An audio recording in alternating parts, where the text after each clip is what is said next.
When it comes to paying for college, student loans can be an option, of course. Now, the thing is, we want to make sure we're using them in a responsible manner, and that if your student's taking out the money, that they're choosing the best options.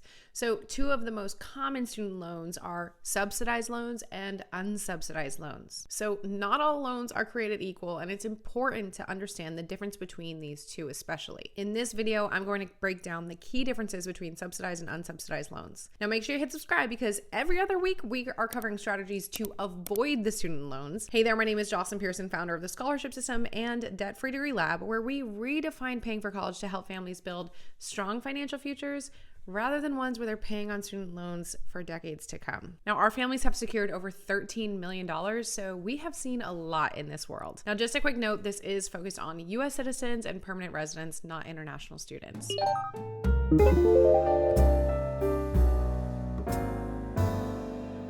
So subsidized and unsubsidized loans are both low-interest federal-based student loans. They are only available if your family submits FAFSA, the free application for student aid. Now, by submitting FAFSA, not only does it consider your family for those student loans that have better terms typically, but also, of course, debt-free grants that do not have to be paid back, as well as work study, which does not have to be paid back. We have an entire FAFSA playlist. I will link to that in the description below, or you can click on it somewhere here on the screen. Now, after submitting FAFSA, eventually your student will receive their financial aid package from the university. And if it includes these loans, then you'll see that in that package. A lot of times they word it as financial aid award, which I hate because it is not debt-free money. It is debt-based money, but still there are advantages to it. Now, the good thing is your student only has to take them out if they want to. So for example, I had a debt-free degree. I literally got paid to go to college, never had to borrow anything. And so I denied them each time. But let's talk about if we do need them. So first and foremost, subsidized loans are based on financial need. So only certain students will get these based on your family's financial aid situation. Where unsubsidized, those are available to all students. Both require students to be enrolled at least half-time to be eligible. Now, the second point about these, the differences comes down to interest. And this is the big difference between subsidized and unsubsidized. So for subsidized, the government pays the interest or doesn't accumulate it while your student is in school. And they also get a 6-month grace period once they graduate from college. On the other hand, unsubsidized loans, they start accumulating interest the minute your student borrows the money, just like private student loans, Parent Plus loans, all the other kinds. So this means that when your student graduates, they've already accumulated a chunk of interest on top of what they borrowed, which will then be rolled into the loan amount. So this can actually make a difference of thousands of dollars in the end. Now, the other thing with the difference of these two types are loan limits. So subsidized do have lower amounts that they can borrow versus unsubsidized, they're a little bit higher, but both of them still are capped for each year.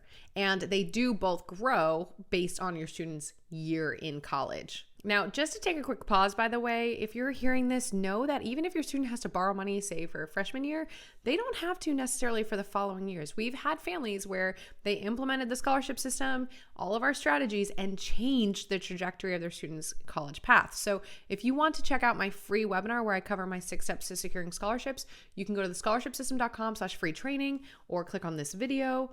And you can also find the link in the description. We'll link to all of the free resources down below. Okay, the next topic is interest rates, but these are pretty much identical between subsidized and unsubsidized loans. And they are fixed for the life of the loan for both of them. Now, typically you will have a better interest rate going through the government. However, if you need additional money or if you want to shop around, you can go to thescholarshipsystem.com/lenders, where we have actually tested out different lenders and really put them through our kind of filter to see who our favorites were. So you can go there and see what kind of rates they're offering, but you always want to make sure you're comparing other terms as well. That link will also have details on what to compare. So again, it's thescholarshipsystem.com/lenders. Okay, let's talk about payment on these loans. So subsidized, again, I already explained, interest does not start accruing until after your student is out of college or leaves the school. They're no longer half-time enrolled. Unsubsidized, however, starts accumulating interest right away. And then once they graduate, it's actually capitalized into the total loan amount. So the total cost will be higher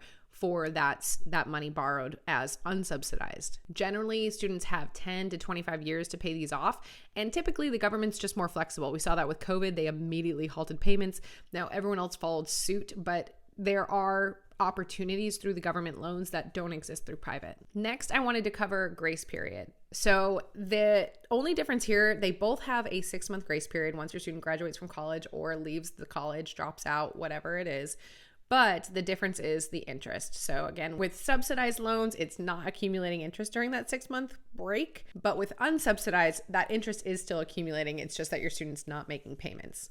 Now, one of the things with interest though is if your student's taking out unsubsidized loans, one thing that you and your student could do is make the interest payments while they're in college.